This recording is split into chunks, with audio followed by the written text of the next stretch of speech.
Hi, I'm Courtney. And I'm Nate. Welcome to the Monopoly Couple YouTube channel, where we talk about life, love, and relationships. Thanks for joining us today. Today, we're going to be talking about how to come out to your family and friends. Now, we will not be talking about how to come out to your kids. That is a separate episode that will be coming soon. One of the things that we've found in the non-monogamy community is that people tend to stay closeted, or they're afraid of coming out and sharing with others that they've recently opened their marriage, or one of them is considering non-monogamy. Right, and so that can be the challenge, right? So one thing you may want to start off with, again, because this may be a big shift in how people see you, right? And how you see yourselves as a couple, right? So you've gone from this primarily monogamous for most times relationship to something that is not monogamous, so non-monogamous.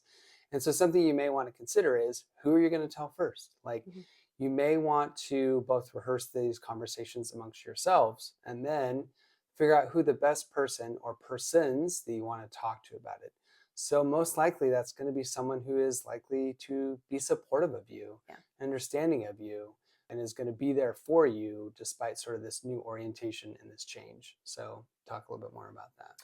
Yeah, so I came out to my sister first because I knew that I could tell her that I would like identified as a tree and she would still love me no matter what. So I chose to come out to people that were I knew would be supportive. I knew that would love me no matter what. And it gave me good practice for taking on that new identity. That was something that was really hard at first to even be identified as polyamorous. And then also give me a safe space to feel loved, supported, and know that no matter what, I was going to be okay. Yeah, I think that's really important because you want to know that you're going to be supported. This can be really, really hard. And so you want to, have these conversations with people that love you. And again, we'll talk a little bit more about challenging discussions later on in this video, which can be real and scary. Okay, so next, so do you want to talk to people one at a time, all together? How do you decide like what these conversations look like?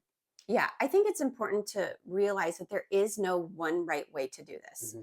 And so, one of the things that we found is doing an approach that felt good for both of us. Yes. So, sometimes I would just come out to people individually. I would tell friends or people who were more close to me individually about my new identity and our new marriage identity.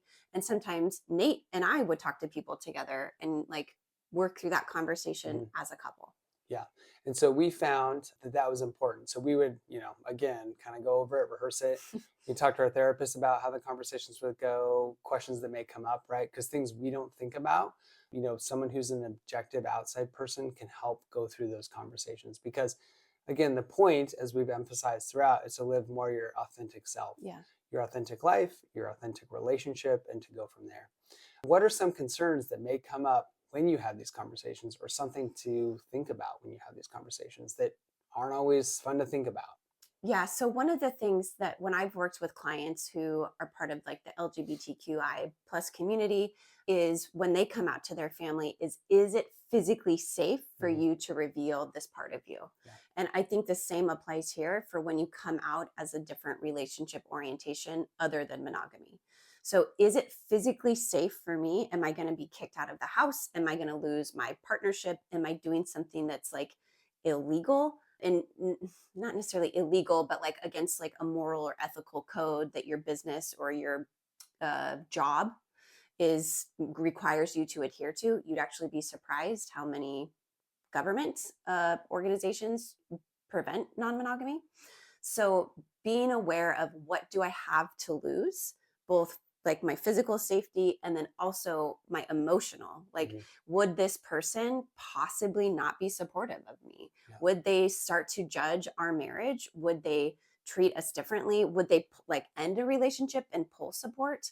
So there's lots of different things to consider in terms of the physical and emotional aspect when you're coming out to somebody. Right. And I think that is an excellent point. You don't have to tell everyone, right? Yeah. So if you're in an industry, if you're in a group or an organization that isn't going to see this as favorable or is against some norm, rule set down by that organization, then you likely don't need to be telling them, right? And you may need to understand that that means that in some ways you may not be able to live fully authentically. But again, if it keeps you safe or keeps you employed or something else, like really something to think about. Okay, so moving on. So what about just casual associates or friends or whatever else it may be? Your book club, for example. Like, how do you go about that? Do you need to tell them? Do you want to tell them? Does it matter? Like, what are your thoughts on that? Yeah, again, there's no right or wrong answer. We have found that because we have a much more public facing Yes. profile, Hmm. especially myself, and trying to normalize and demystify non monogamy, especially polyamory. That was something that we wanted to be very transparent about. Hmm. And so we were okay with sharing with anybody that it naturally came up with. So, for example, my book club, funny that you mentioned that, Hmm. we were picking the books for 2025 a few weeks ago. And I suggested that we read the book that my memoir that comes out in about 4 or 5 months Hmm. on our marriage and opening our marriage. And they were like, oh, great, cool, okay. And some of them I think knew, but some of them didn't. And nobody really said anything. They were just like, okay, cool. So what's the month, read for October? Like they easily moved right along. So a lot of times people just like if it doesn't impact them, they don't really care. But I have found that it kind of depends. Like, are you wanting to be provocative? Are you wanting to like stir the pot? Are you wanting to hide it and you're because you're afraid that other people are going to judge you? Hmm. Like there's no right or wrong reason to want to come out as being non-monogamous or, that you're considering, polyamory or whatever it is, but just really be intentional and just transparent. Yeah, I think that's what we found. And the main thing has been, you know, that most people have so much going on in their own lives that they really don't worry that much about your lives, right? Yeah. And so that they have their own issues, their own concerns, their own struggles. And so when you tell them, and if you're happy and you're your authentic self, most people just sort of move on from that and Yeah. they're not gonna say much. They may have a few questions, they may have some concerns. Certainly I know Yeah. that when we talk with some of our family and friends, a Yeah. lot of them are concerned about me actually as the monogamous person who isn't quote, sort of changing the relationship necessarily, and they want to know that I'm doing okay. And I think it would be the same if it was in the opposite, where if I Yeah. was non-monogamous and Courtney was monogamous, they would want to know that, I'm safe, I'm healthy, my needs are being met, that our relationship is doing well, Mhm. that this isn't some kind of, way to fix a relationship that isn't doing well or whatever it may be. And so most people just are wanting to know that we're okay, Yeah. that we're doing okay, that I'm doing okay. And as long as that is true and we show them that and we live that, then they sort of move on because again, their next struggle is getting the kids to school on time or, Yeah. paying a bill or what they're going to eat for dinner. And it's not necessarily delving into, our relationship or the idea of being non-monogamous. Again, they may have questions and they may come up later and we're open to answer those questions. But we found that most people just don't really worry that much. No. They're not really concerned about No. what we do and how we live our No. lives. So what about if the conversations don't go well? And Yeah. I know that we have been very fortunate in the conversations we've had with family and friends have gone sort of neutral or well overall. Yeah. I know that there's been some family that has been a little surprised Yeah. given sort of the things we've talked about in the past, our upbringing or Courtney's upbringing with Yep. sort of a more conservative religious background. But overall, it's gone well. So we've been Yeah. really fortunate. But what if they don't go well? Like, how do you Yeah. manage that? And does that even matter?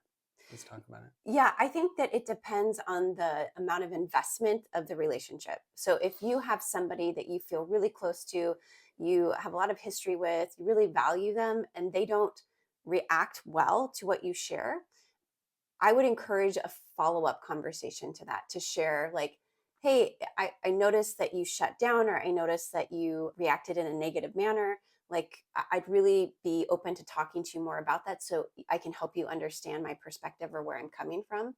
One of the things that I have found online when I'm posting on Instagram and TikTok and stuff, which if you want to follow, it's Married MILF Diaries. So be sure Married MILF be sure Diaries. to check that out and follow me Hmm. there.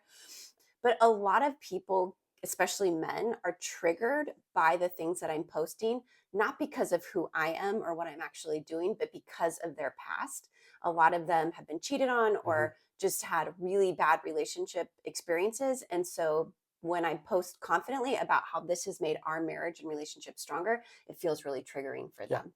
And so when we share with somebody, sometimes our truth can trigger something within them that makes them really uncomfortable. So if that's the case, if you have a relationship that you value, I highly recommend following up. If it's a relationship like some aunt or uncle that you see once a year at Christmas and they tell you that you're just like a cheating whore, I would probably just let that go. Yeah. Yeah.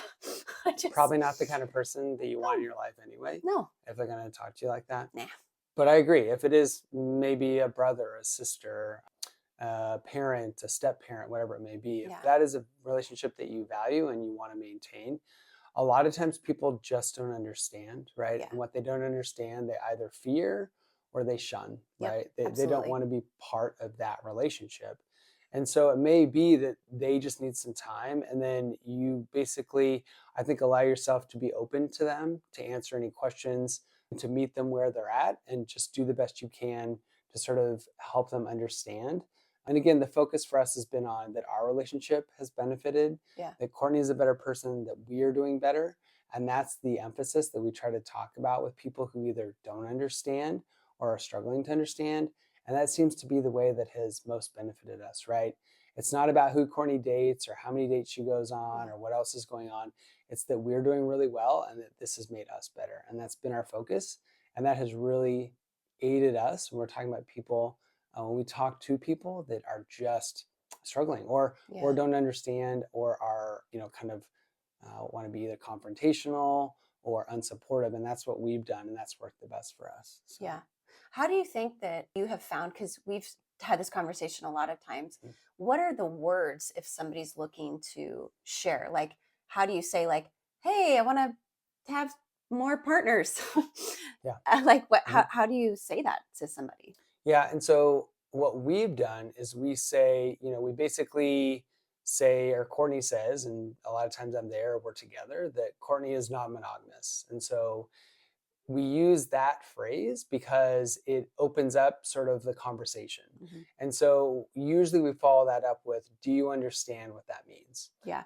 Or what does that mean to you? Like when you hear that phrase and you say like, I'm non-monogamous, what are you thinking? And then you sort of try to understand where they're coming from. Again, you meet them where they're at. I think that also you need to understand that not everybody has any idea what this means, right? So I was very novice when it came to non monogamy just because I didn't live that life. It's not Yeah. part of who I am. And so sometimes you need to go back to the basics of like what that means, what it is for you. And Absolutely. because non monogamy can be different for everyone, Right. you need to kind of also help to define what that means for you, both your person or your relationship. And I think that's what we've really tried to do. So, Yeah, absolutely. So being really aware of how is it that I identify and how do I want to convey that identity to the people in my life. anything else?